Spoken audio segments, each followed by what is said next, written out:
வக்ரதுண்ட மகாகாய சூரியகோடி சமப்பிரப அவிக்னம் குருமே தேவ சர்வகாரியேஷு சர்வதா. தென்னாட்டுடைய சிவனே போற்றி, என் நாட்டவர்க்கும் இறைவா போற்றி. நண்பர்களே, இந்த புத்தம் புதிய வீடியோவில் உங்கள் அத்துணை பேரையும் வரவேற்பதில் மிக்க மகிழ்ச்சி கொள்கிறேன். இன்னைக்கு நம்ம பார்க்க போகிறது சிம்மராசி.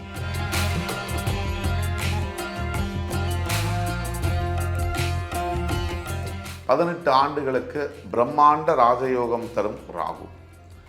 ஒவ்வொரு ராசிக்காரர்களுக்கும் பல திசை புக்திகள் வரும். அதில் எல்லா திசையும் எல்லா ராசிக்காரர்களுக்கும் வருவதில்லை. 12 ராசிகளுக்கு 9 நவகிரகத்துடைய திசை என்பது, ஒரு ராசிக்கு எடுத்தோம்னா 9 திசையை முடிக்கணும்னா கிட்டத்தட்ட 120 ஆண்டுகள் உயிரோடு இருக்கணும். அந்த பட்சத்தில் அவங்களுக்கு எல்லா திசையும் வருவதில்லை. அப்படியே வந்தாலும் பல திசைகள் பிரயோஜனம் இல்லை. சரியான நேரத்தில் சரியான திசை வருவது தான் வாழ்க்கையில் வாழ்வதற்கான சூழ்நிலையையும் ஜெயிப்பதற்கான விஷயங்களையும் வரலாறு படைப்பதற்கான வெற்றிக்குண்டான சூட்சமத்தையும் மர்மத்தையும் ஏற்படுத்தி கொடுக்கும். அந்த வகையில் சிம்மராசிக்காரர்களுக்கு மகம், பூரம், உத்திரம் 3 நட்சத்திரங்கள், கேது, சுக்கிரன், சூரிய பகவானுடைய நட்சத்திரங்கள். இந்த 3 நட்சத்திரங்களில் எது ரொம்ப முக்கியம் அப்படின்னு பார்த்தீங்கன்னா, இவங்க நட்சத்திரத்துடைய அதிபதி. இந்த சிம்மராசியில் பிறக்கக்கூடியவர்களுக்கு ஒன்று கேது திசையிலையோ சுக்கிர திசையிலையோ சூரிய திசையிலையோ வாழ்க்கை பயணம் தொடங்குகிறது.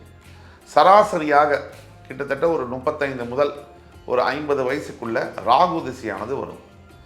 இந்த ராகு திசை அது கண்டிப்பாக எல்லா சிம்மராசி என்பவர்களுக்கும் வரக்கூடிய திசை. அதில் எது பெஸ்ட்டு அப்படிங்கிறத பற்றி தான் நம்ம பேசுவோம். இப்போது நம்ம ராசின்னு சொன்னாலும் நீங்கள் லக்னம்னு தான் எடுத்துக்கணும். தசாபுக்தின்னு வரும்போது லக்னம் தான் மேலோங்கி நிற்கும். அப்போ சிம்ம லக்னக்காரங்களுக்கு ராகு திசை, சந்திர திசை, செவ்வாய் திசை, ராகு திசை கண்டிப்பாக வரும். அந்த வகையில் பல திசைகள் வந்தாலும், இப்போ சிறு வயதிலேயே கேது திசையோ சுக்கிர திசையோ சூரிய திசையோ வந்தாலும் பெரிதான பலன்களை செய்வதில்லை. அதே சமயம் சந்திர திசையோ செவ்வாய் திசையோ ராகு திசையோ வரும்போது ஓரளவுக்கு வயதை தொற்றிருக்கும் பொழுது இந்த திசைகள் அவருடைய வாழ்க்கையில் பெரிய மாற்றங்களை நிகழ்த்துகிறது. சிம்மராசி என்பவர்களுக்கு, சிம்ம லக்ன அன்பர்களுக்கு சந்திரன், செவ்வாய், ராகு, இதில் ராகு திசை பிரம்மாண்ட ராஜயோகத்தை தரக்கூடிய திசையாக பார்க்கப்படுகிறது. இந்த வரிசையில் இதுவரை இல்லாத திருப்பங்கள் வெற்றி நிச்சயமாக உண்டு அப்படிங்கிற இந்த 18 ஆண்டு ராகு திசை பிரம்மாண்ட ராஜயோகத்தை எப்படி தரும் அப்படிங்கிறத பற்றி பார்ப்போம். முதலாவதாக ராகு பகவானுடைய இன்ட்ரடக்ஷன். ராகுனா யாரு? ராகு என்பது ஒரு நாகப்பாம்பு. இந்த நாகப்பாம்பிற்கு 5 தலைகள் உண்டு. நாம் ஏதோ கட்டுக்கதை சொல்வதாக சில பேர் நினைக்க வேண்டாம். கமெண்ட்ஸில் ஜோதிடம் மீது, ஆண்டவன் மீது நம்பிக்கை இல்லாதவர்கள் தயவு செய்து இந்த வீடியோவை நீங்கள் பார்க்க வேண்டாம். பார்த்தும் உங்களுக்கும் பிரயோஜனம் இல்லை, எங்களுக்கும் பிரயோஜனம் இல்லை. நேரத்தை வீணடிக்க வேண்டாம். ஆன்மீகம் மீது நம்பிக்கை இருக்குது, ஜோதிடம் மீது நம்பிக்கை இருக்குது, நீங்கள் பார்த்தா போதும். இந்த 18 ஆண்டு ராகு திசையில் ராகு பகவானுடைய இன்ட்ரடக்ஷன். ராகு பகவான் ஒரு 5 தலை நாகம், அதாவது ஒரு நீளமான பாம்பு. தலை முதல் இடுப்பு தொப்புள் கொடி வரைக்கும் ராகு, தொப்புள் கொடியிலிருந்து கீழே வரைக்கும் கால் பகுதி வரைக்கும் கேது. ஒரே நாகப்பாம்பு தான். தலை முதல் இடுப்பு பகுதி வரைக்கும் ராகு, தொப்புள் கொடி கீழேந்து கால்லேருந்து கீழே வால் வரைக்கும் கேது. இதுதான் தத்துவம். ராகு யாரு? எதற்கெல்லாம் காரகத்துவம்? பிரம்மாண்டம், அதுதான் ராகு. ராகு யாரு? மிகப்பெரிய அசுர வளர்ச்சி. சடனா ஒரு மனிதன் சாதாரண நிலையிலிருந்து பெரிய நினைத்து பார்க்க முடியாத யோகங்களை பெறுவது ராகு. அதுக்கு அடுத்தபடியாக ராகு போதை மருந்து, ராகு தவறான பழக்க வழக்கங்கள், ராகு கள்ளக்கடத்தல், சட்டத்திற்கு புறமான அத்துணை தொழில்கள், ராகு மறைந்து வாழும் வாழ்க்கை, ராகு நினைத்து பார்க்க முடியாத சில கெட்ட விஷயங்கள், ராகு. ராகு ஜெயில் தண்டனை, ராகு சிறைவாசத்தில் போதை பழக்கங்கள், ராகு தவறான ஒன்றுக்கு மேற்பட்ட எதிர்பாலின பழக்கங்கள், ராகு ஏமாற்றுவது, பொய் சொல்லுவது, ராகு செல்வத்திலே 1000 கோடி சேர்வது, தன் உழைப்பிற்கு மேலாக நினைச்சே பார்க்க முடியாத அளவிற்கு செல்வங்களை சேர்த்து தருவது ராகு. இந்த ராகு பகவான் யார்? நவகிரகத்தில் ராகு கேதுக்களை நம்ம நேரில் பார்க்க முடியாது. 7 கிரகங்களை தான் பார்க்க முடியும். மறைந்திருந்து ஒரு மனிதனுடைய வாழ்க்கையை முடிவு செய்கிற கிரகம் ராகு. 9 கிரகத்தில் எந்த கிரகத்துடைய திசையும் ஒரு மனிதனை இந்த அளவுக்கு நல்லதையும் சரி கெட்டதையும் சரி செய்ய முடியாது. அதை செய்யக்கூடிய வல்லமை படைத்தது ராகு. ராகுவினுடைய பலம் என்ன, பலவீனம் என்ன? இதை பற்றி 3 பாயிண்ட் பார்ப்போம். ராகுவின் பலம். ராகுவின் முதல் பலமானது ஒரு மனிதனை தன்னுடைய வளர்ச்சியானது தான் நினைத்து பார்க்க முடியாத சுக போகங்கள், லக்ஸரி. அதாவது ஒரு சாதாரண நிலையில் இருக்கக்கூடிய ஒருத்தர், ஒரு 5,000 10,000 50,000 சம்பளம் வாங்கக்கூடிய ஒருத்தர்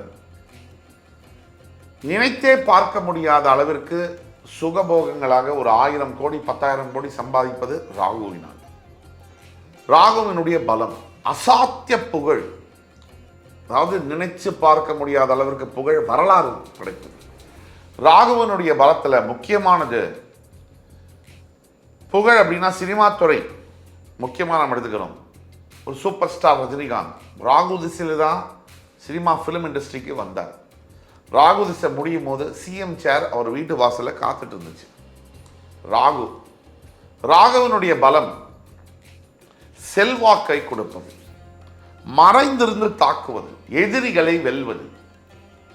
ராகுவினுடைய பலம் ஒரு மனிதனை மிகப்பெரிய பவர்ஃபுல்லான பதவிகளில் அமரச் செய்வது, நிரந்தரமாக அமரச் செய்வது, அசைக்க முடியாத சக்தியாக உருவெடுக்க வைப்பது. ராகுவினுடைய பலம் ஒரு கண்டத்தையே ஆட்சி செய்வது. இதெல்லாம் ராகுவினுடைய பலம். ராகுவினுடைய பலவீனம் ஒரு மனிதன் படிக்கிறதுலேருந்து அவர் சாகிற வரைக்கும் மனசு டைவர்ட் ஆகிறதுக்கு ராகு காரணம். தவறான வழிகளுக்கு, போதை வஸ்துல அடிமையாகி வெளியிலேயே வர முடியாத அளவிற்கு போதை வஸ்துக்குள்ள மிகப்பெரிய போதை பழக்கங்கள் அடிமையாக்குவது ராகு. அதே மாதிரி பெண் போதையில், ஆண் போதையில், எதிர்பாலின போதையில் பல தொடர்புகளை திருமணத்திற்கு அப்பாற்பட்டு ஏற்படுத்துவது ராகு. இதெல்லாம் ராகுவனுடைய பலவீனம். பொய் சொல்வது, சட்டத்திற்கு புறம்பான தொழில்களில் நம்மளுடைய ஃபோக்கஸ், நம்மளுடைய ஆர்வத்தை தூண்டுவது, இதெல்லாம் ராகு. ஆக ராகுவுடைய முக்கியமான பலம் எதிர்பார்க்காததை எதிர்பார்க்க வைப்பது. ராகு மிகவும் நுட்பமான ஒரு கிரகம், சூட்சமமான ஒரு கிரகம். 9 கிரகத்தில் கணிக்கவே முடியாது அப்படின்னா அது ராகு தான். ரொம்ப மிகப்பெரிய ஜீனியஸ் ஆஸ்ட்ராலஜர்ஸ், ஞானம், அதாவது ஞான சித்தர்களால் கூட கணிக்க முடியாதது ராகு.